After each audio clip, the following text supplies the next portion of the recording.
Turning skyward 2 years ago, Europe landed a spacecraft on a comet for the first time. But soon after it went up, the little robot named Philae went quiet, and it was thought to be lost when its battery ran out. But now it seems that Philae has been found. And here to break it down for us is Dr. Dan Riskin, host of Daily Planet.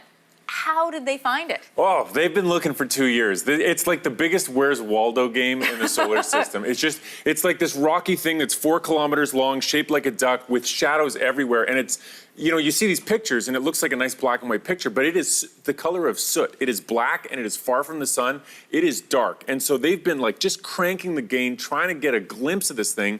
And so it landed, but when it landed, it didn't stick the landing. It was supposed to fire a thruster and shoot a grappling hook and stick the landing. It bounced. It flew through the air for 2 hours, going up a kilometer, almost left altogether, but just barely held on with the gravity, went back down, bounced again, and then landed somewhere. And then for about 60 hours, it sent data, and they were like, okay, where is it, where is it, where is it, where is it? And then it ran out of batteries because it didn't have enough sunlight. It was solar powered, it was in a shadow, so it ran out of batteries.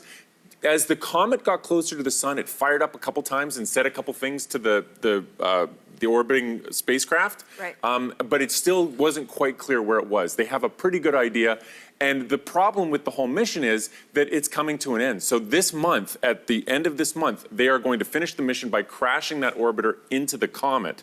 And so they had no time left to look for this thing. This was really the last-ditch effort. They thought they knew where to look, but as the spacecraft gets closer and closer, they could get better pictures. And they took one last look at the spot they thought it might be and just got this miraculous photo, and they're so happy. So this is what I imagine. It's like a Disney movie, right? And yeah. then for 2 years, some guy's been alone in a room with a headset listening for some sort of signal right. from Philae, and then finally, aha. Well, Philae has been dead on the surface, and so it hasn't been shouting. And so that's been part of the problem, is it's not sending out beacons or anything like that. It's shouted a couple times a year ago in the summer, but it's been totally quiet and it's hidden in a shadow somewhere. So they knew it was somewhere but didn't know where. So why is this important? Why do we need this information Well, for? what's great is that little lander collected a ton of data about its local little environment, you know, what's right around it, and they didn't know where to put that on the comet. So now they're going to be able to do that, which is going to give ground truth now that they know where the ground is. That's what they like to say.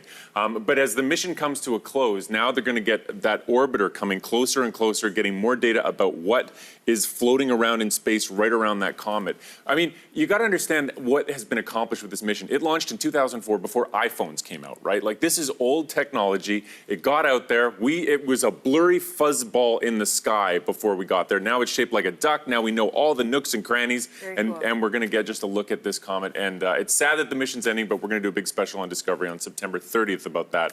So make sure you tune in for all the details. Well, I have a question about that, because sure. you said that to end the mission, they need to blow it up? Well, yeah, so there are two options at this stage. It's solar powered. This orbiter is solar powered, and it's going around the comet.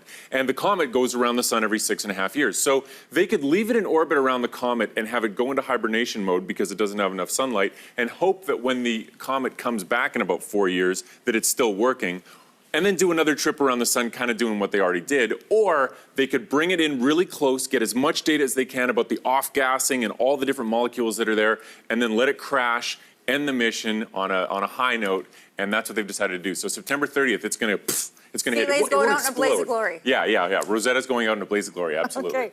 And you will be there doing a special for us. Definitely. I'll be in Darmstadt, Germany, doing a special, watching all the scientists, and I'll bet you there will be tears, because these scientists have worked on this for 20 years. It's like the happiest, greatest stuff in the world. The space research is just wonderful. I feel like grabbing a bag of popcorn to watch when it goes down. Do. Yeah. Thanks, Dr. Dan.